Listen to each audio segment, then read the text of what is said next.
Mga ka-business, baka samantalahin ko itong pagkakataon na to.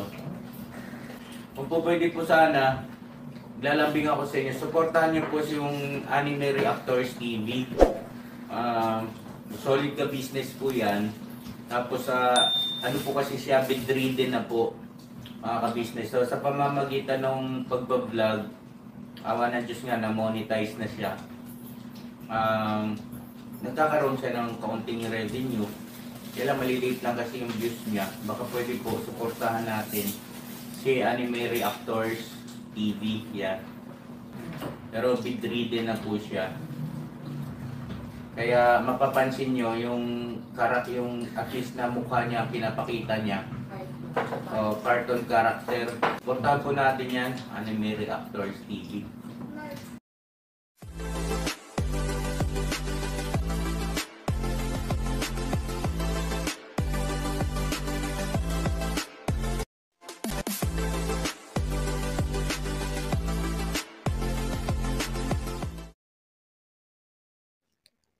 Hello guys, mapagpalang araw po sa ating lahat. Narito pong muli ang inyong lingkod, Anime Reactors TV. At sa mga hindi pa po nakaka-subscribe dyan sa aking munting channel, ay baka pwede naman pong makipindot na po ng subscribe button. At makilike and share na rin po ng aking mga video. At patuloy din po natin suportahan ang Mag-amang Ka-Business Official at Papa Dins TV. At ganun din po yung kanilang second YouTube channel na Ka-Business Family. Yan, panibagong araw, panibagong reaction ulit tayo guys. At for today's video po, ay gusto ko lang po sanang gawaan ng reaction. Itong naging reaction video nitong si Thinking Buddy dito sa isang upload video nila Ka-Business, na kung saan ay tinalakay nila dito yung patungkol sa mga sahod nitong tatlong kagwang sa kanilang YouTube. At ganun din yung mga naging problema nitong tatlong kagwang na ito doon sa kanilang YouTube channel. Dahil nabanggit nga po dito ni Ka-Business na itong tatlong kagwang na ito ay na-demonetize nang dahil sa nagka-problema ang mga ito dun sa ID na dapat isubmit dito kay Google AdSense para makakuha ng PIN. Dito sa naging reaction video na ito ni Thinking Buddy, kung tutuusin, wala namang masama ditong sinabi itong si Thinking Buddy. At yung naging tema pa nga ng kanyang reaction video ay informative. Kumbaga, ay kapupulutan naman talaga ito ng aral. Lalo na dun sa mga bagong YouTuber na nakaka-encounter ng ganitong problema. Ng problemang katulad na kinakaharap nitong tatlong kagwang, na sila Kagwang Intoy nga po, Kagwang Papaya, at Kagwang Buknoy, patungkol nga po sa kanilang YouTube channel. At wala ding masamang sinabi dito si Thinking Buddy patungkol kay Ka-Business na ikasisira nila Ka-Business. Ngayon, ang tanong, bakit ko ito gagawaan ng reaction video? At bakit ko pupunahin itong si Thinking Buddy sa paggawa niyang ito ng reaction video dito nga po sa naging upload nila Ka-Business? At nung panoodin ko itong reaction video nga niyang ito patungkol dito kay Ka-Business, nung una hindi ako nag-react dahil inisip ko maaari nagpaalam ito dito kay Ka-Business, dahil alam naman natin guys na itong si Thinking Buddy ay may direktang linya yan dito kay Ka-Business, dahil nagtrabaho ito dito kay Ka-Business At isa pa, bukod sa nagtrabaho siya diyan kay Ka-Business bilang isang editor, ay kaibigan niya nila Ka-Business ng matagal ng panahon. At lagi din yan sinasabi nitong si Thinking Body. Pag nag-upload siya na ang topic niya ay may patungkol dito kay Laka Business. Kaya ang naisip ko nung una ay nagpaalam ito kay Laka Business. Kaya hindi agad ako nag-react. Ngayon, nang pumunta ako sa kanyang comment section, may isa akong nabasa ditong comment. Tapos doon sa naging comment sa kanya nitong si Lynn Perez, ay nag-reply itong si Thinking Body. At dito sa naging reply na ito ni Thinking Body, dito ako medyo nag-react. At dito ko din napagtanto na ito nga ay gumawa ng isang reaction video dito kay Laka Business nang hindi nagpapaalam. Ito guys yung naging comment nitong si Lynn Perez dito kay Thinking Body. Ang sabi dito ni Lynn Perez, di ba dapat bago po kayo mag-reaction sa isang video ng isang vlogger ay dapat nagpapaalam po muna kayo sa may-ari ng video. Kasi solid supporters ako ng Ka-Business. At ni minsan, hindi ko po narinig kay Ka-Business na reactor ka na po niya. Hindi ko lang po matandaan kung sino-sino ang mga reactor niya. Pero sa pagkakatanda ko po, hindi kanya nababanggit na reactor niya. At saka, di ba po, ang trabaho nyo sa Ka-Business dati ay editor at hindi reactor. Yan po ang comment sa kanya nitong si Lynn Perez. At ito naman yung naging sagot ni Thinking Body. Sabi ni Thinking Body dito, Ma'am, FYI po, basta naka-public ang video sa YT, entitled po ang lahat na mag-reaction video with or without permission ng owner. Pero, depende po sa reaction mo. Nasa rules ang policy po yun ni YT, ma'am. Kaya kahit presidente, pwede po reactionan. Yan po ang reply ni Thinking Body dito sa comment sa kanya nitong si Lynn o nitong solid supporters daw nito si Ka-Business. Malinaw dito guys na natumbok nitong si Lynn na itong si Thinking Body niya ay hindi nagpaalam dito kay Laka Business bago siya gumawa ng reaction video. Ngayon, tama naman yung sinabi ni Thinking Body na sa rules ni YouTube ay hindi naman sinasabi ni YouTube na kailangan mong magpaalam sa may-ari ng video bago mo ito reaksyonan. At tama din siya na kahit yung presidente, pwede nga nating reaksyonan kung gugustuhin natin. Ibig sabihin, malaya naman talaga tayo na gumawa tayo ng isang reaction video sa mga naka-public post sa social media. Ngayon, ang point ko dito guys, sa aking reaction video na ito, sino ba sila Ka-Business para dito kay Thinking Body? Tulad ng sinabi ko kanina guys, na alam naman nating lahat at lagi din naman itong sinasabi nito si Thinking Body sa kanyang mga video pag topic niya ito sila Ka-Business, na ito sila Ka-Business ay kaibigan niya. At hindi lang basta kaibigan na, kundi matagal na niyang kaibigan ang mga ito o itong family Ka-Business. Ngayon, hindi naman siguro kailangan na maging rules pa yan ni YouTube yung pagpapaalam sa may-ari ng video bago mo ito gawan ng reaksyon. bilang respeto man lang sana. Lalo na nga kung yung may-ari ng video na nireaksyonan mo ay personal mong kakilala. At sinasabi mo pa nga na iyong kaibigan ng matagal ng panahon.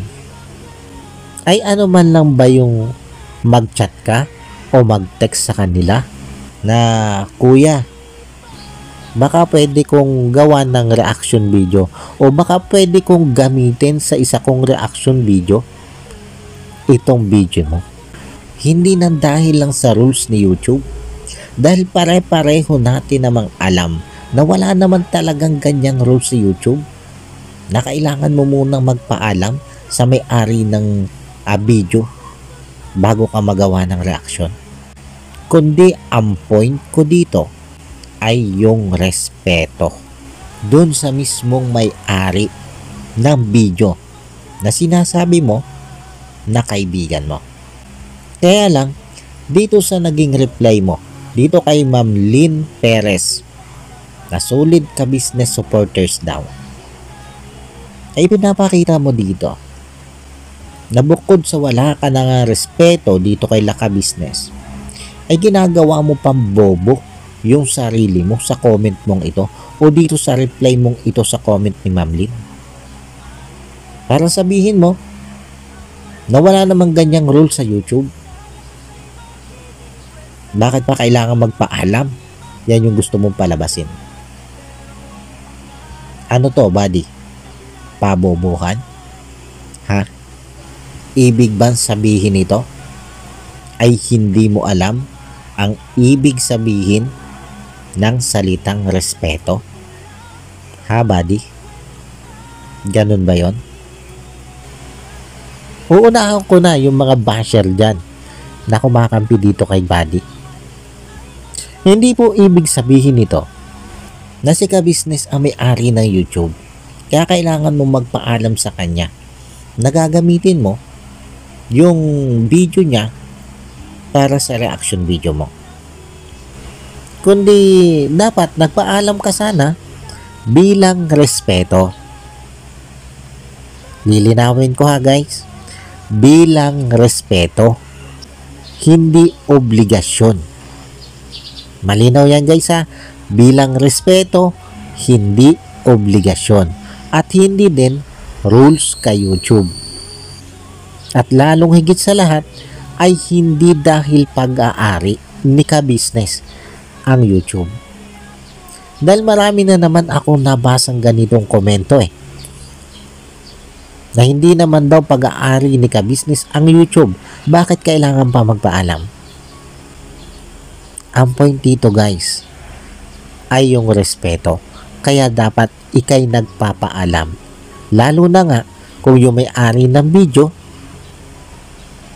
ay kaibigan mo naman. Kung tutuusin, hindi naman pinagbabawalan ito si Thinking Buddy na gumawa ng reaction video dito kay Laka Business. Hindi naman ipinagbabawal yan ni Ka-Business. Ang sa akin lang ay kung totoong kaibigan mo ito sila Ka-Business, ay bakit hindi mo magawang irespeto man lang sila? Na o kuya, o ate, o kahit nga kay Papa Dins, na pwede ko bang gawa ng reaction video itong isang upload nyo? Dahil magbibigay lang ako ng kaunting impormasyon sa aking mga viewers na kung sakaling sila ay mga maliliit o baguhang YouTuber at mangyari din sa kanila ang ganitong problema, ay may maitulong man lang ako sa kanila. O diba, simple lang naman sanang gawin na hindi mo na kailangan ng rules ni YouTube para gawin yan. Kung ikaw ay taong may respeto, gagawin mo yan kahit walang rules si YouTube na ganyan. Kaya lang, hindi ito ginawa ni Buddy. At dito pa sa reply niya, dito kay Lynn Perez, ay tila ba nag-aangas pa siya, na tila ba nagyayabang pa siya, na kahit kaninong video na naka-upload ng public kay YouTube ay pwede niya reaksyonan kahit kailan nyo gusto. Dahil wala naman nga sa rules ni YouTube na kailangan mo muna magpaalam sa may-ari ng video bago mo ito gawa ng reaction. Pero ang usapin kasi dito guys ay yung respeto mo doon sa mismong may-ari ng video na gagamitin mo sa reaction video mo. Dahil kanyang video yun pagmamay-ari niya yun Kumbaga, ika nga sa gamit, yung gamit na pagmamay-ari ng iba, kung gusto mong gamitin, ay magpaalam ka muna. Kahit pa sabihin yung gamit na yan, ay pagmamay-ari ng matalik mong kaibigan. Bilang respeto sa iyong kaibigan, ay kailangan mo munang ipagpaalam yan bago mo gamitin. Yun ay kung ikaw ay isang tao na marunong rumespeto. Kumbaga, hindi porket walang rules na nagsasabing bawal mong gamitin yan na walang paalam, ay gagamitin mo na nga yan ng walang paalam. Kundi bilang respeto sana doon sa kaibigan mo na may-ari niyan, ay magpaalam ka naman bago mo yung gamitin. Ganon din po dyan sa mga video guys. Alam mo pag-aari yan ng ibang tao ay hindi naman kawalan sa iyo siguro kung magpapaalam ka muna sa kanya bago mo yung gamitin bilang respeto at hindi bilang rules. Malinaw guys, hindi bilang rules kundi bilang respeto. Pasensya na kayo guys kung paulit-ulit ako doon sa sinasabi kong respeto. Dahil kaya ako pinaulit-ulit ang salitang respetong ito ay dahil marami dito sa mga supporters ni Buddy na tila ba hindi nauunawaan ang salitang respeto, kung ano ba ang ibig sabihin nito. Pero dito guys, siguro kung ang gagawin mo ng reaction video ay hindi kayo okay, at alam mo na pag nagpaalam ka ay siguradong hindi siya papayag at baka i-bash ka pa, o di kaya naman ay yung gagawin mo ng reaction video ay wala kang way para magpaalam sa kanya. Kung ganun yung sitwasyon, ay okay na okay lang na hindi ka magpaalam. Kasi kung wala kang way para magpaalam sa kanya. Katulad halimbawa ko, pag nagre-reaction video ako dito kay Laka Business, kahit pa sabihing official na reactor ako ni Ka Business, nagpapaalam pa rin ako dito kay Ka Business kung pwede ko na bang gawa ng reaction itong kanyang ina-upload na video, maging yung ina-upload na video ni Papa Dins. At hindi lang po sila Ka Business ang nire-reactionan ko, dahil nagre-reaction din ako dati dito kay Lakalingap. At sa katunayan po, bago ako mag-reaction dito kay Lakalingap, ay nagpaalam muna po ako mismo dito kay Kuya Bal. Nag-PM po ako kay Kuya Bal na, Kuya Bal, pwede po ba akong mag-reaction sa mga upload video ng Kalingap? At sa kabutihan palad, ay pumayag naman si Kuya Bal na mag-reaction ako sa mga video ng Kalingap. At doon pa lang ako nagawa ng reaction video sa kanila. Kumbaga, hinintay ko muna yung approval ni Kuya Bal bago akong gumawa ng reaction video sa kanila. Na kung tutuusin, pwede naman yang hindi ako magpaalam. Kung gugustuhin ko, ay pwede naman akong diretso reaction na agad dito sa Kalingap nang walang paalam. Dahil maraming gumagawa niyan na nagre-reaction dito sa Kalingap nang hindi nagpapaalam. At okay lang yon. Pero ako kasi, bilang respeto dun sa may-ari ng video, Kaya ako'y nagpaalam. Dahil alam ko na pag-aari nila yon. Ngayon, dito sa reaction video kong ito, inaasahan ko na ito na malamang sa malamang ay may mag-comment na naman sa akin at i-bash ako. At maaaring sabing magkaiba kami nitong si Thinking Buddy. Ang ibig po bang sabihin nun ay ako ay taong may respeto at si Thinking Buddy ay walang respeto sa kapwa niya? Kasi dito sa naging comment na ito ni Lynn Perez, ay ang dami dito na nambash dito kay Lynn Perez. Na tila ba hindi nauunawaan itong mga nambash na ito? Yung tinatawag na respeto. Nakita ko din na nag-comment dito si Ma'am Alminda. Na ang pinupunto dito ni Ma'am Alminda ay sana'y nagbigay respeto man lang itong si Thinking Buddy dito kay Laka Business bago nga ito mag-reaction. Pero nireplyan din siya ni Thinking Buddy na kung respeto lang ay meron siyang respeto kay Laka Business. Kaya lang sa ginawa mong ito, Thinking Buddy, asan yung tinatawag mong respeto mo dito kay Laka Business? Sige nga, asan? Asan dyan yung respeto mo kay Laka Business? Kung totoong may respeto ka dito kay Laka Business bilang sinasabi mong kaibigan mo ng matagal ng panahon, ay di sana bago ka gumawa ng ganyang reaction video ay nagpaalam ka muna sa kanila. Napakasimple lang naman kung hindi mo kayang puntahan sila kahit napakalapit ng bahay mo sa kanila. Isang chat lang, isang text lang, okay na yon. Ang mahalaga, nagpaalam ka. Hindi mo na kailangang intayin pa yung kanilang reply. Ang mahalaga doon ay nakapagpaalam ka. Alam mo ba, di buti sana kung itong ginawan mo ng reaction video na ito ay hindi mo personal na kakilala. Sa ganong sitwasyon, ay kauna-unawa sana, buddy, na hindi ka nagpaalam kung hindi mo kilala ng personal yung tao na may-ari ng video. Pero sa pagkakataong ito, buddy, alam naman nating lahat na personal mong kakilala itong sila ka business at minsan na nga nagtrabaho ka dito. Kaya hindi naman siguro masama at hindi rin kalabisan sa'yo kung nagpaalam ka man lang sana bago ka gumawa ng reaction video patungkol sa kanila.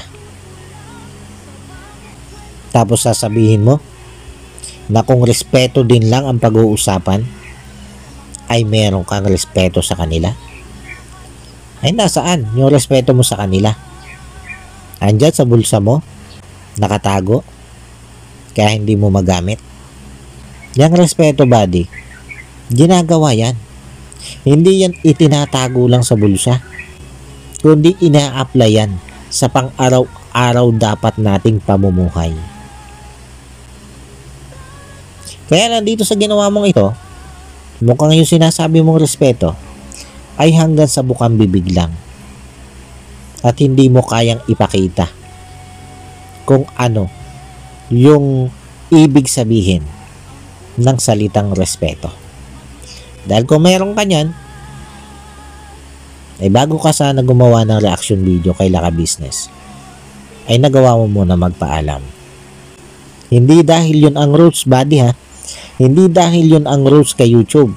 Dahil alam naman natin na tama yung sinasabi mo, na wala talagang rules kay YouTube na kailangan mo muna magpaalam sa may-ari ng video bago ka gumawa ng reaction. Ang talino mo din dahil naisip mo yan. Kaya lang, yung salitang respeto, initsapwera mo.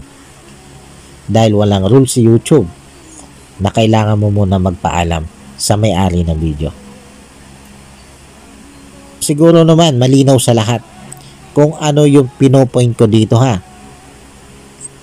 Pinaulit-ulit ko na ito ha guys.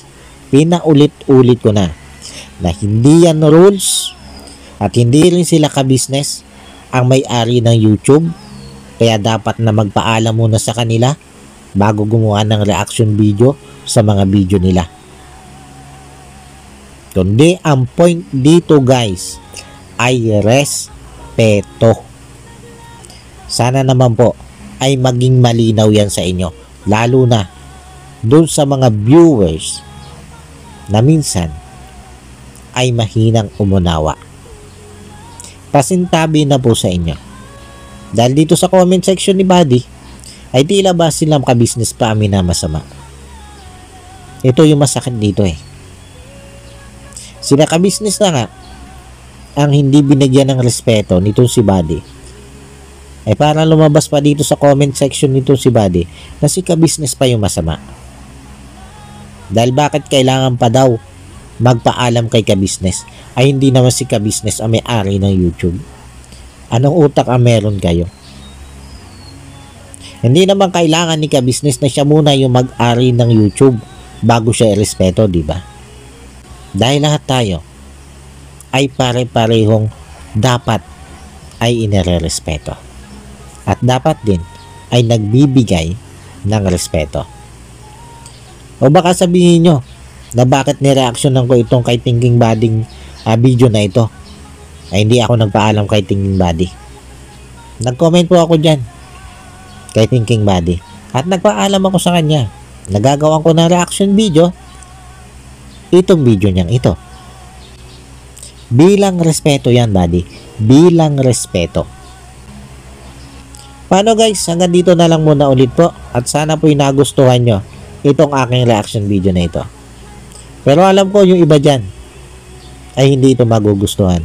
Lalo na nga yung mga solid Thinking Buddy supporters. Pasensya na po.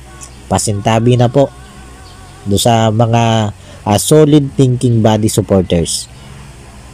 Pasensya na po sa inyong lahat.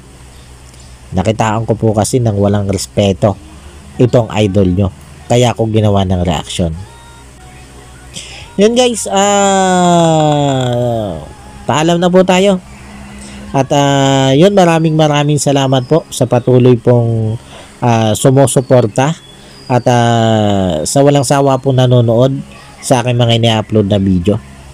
At sa mga hindi pa po nakaka-subscribe dyan sa Muntikon Channel ay baka pwede naman pong makipindot na po ng subscribe button at maki-like and share na rin po nitong aking mga ini-upload na video. At yun, bago po tayo magtapos ay gusto ko lang pong i-shout out itong sila Ma'am Nerissa ng New Jersey. Shout out po sa inyo ma'am at maraming salamat po sa patuloy nyo pong pagsuporta at sa walang sawa nyo pong panonood sa aking mga ni-upload na video. At shout out din po dito kay Ma'am Elena Capillo. Ma'am, maraming salamat din po sa patuloy nyo pong pagsuporta at sa wala nyo din pong sawang panonood sa aking mga ini-upload na video. Maraming salamat po ma'am. At shout out din dito kay Ma'am MK Inday Okray. Shout out po sa inyo ma'am at maraming salamat din po. At syempre ganun din po sa aking mga kasamang reaktor na sila Taong Gala, Ma'am Flares Channel, Alminda Mix Vlog, Annalisa Reality Vlog, Kamix Vlog, Kalingap Turak, at Katangay PLC. Shout out po sa inyo. At yun, muli po ay maraming salamat po and God bless po sa inyong lahat. Anime Reactors, shout out po. Suportahan natin yan si Anime Reactors TV. Yan, pakisupport po natin. Siya po ay isang bidridden na mga ka-business. Check nyo po yung kanyang YouTube channel, Anime Reactors TV. Siya po siyang bidridden na ayan, kahit paano nakakagawa-gawa siya ng mga reaction video patungkol sa ka-business official. Suportahan po natin para kahit paano magkaroon siya ng revenue, may magamit siya sa pambili-bili man lang ng gamot. Ano po mga ka-business.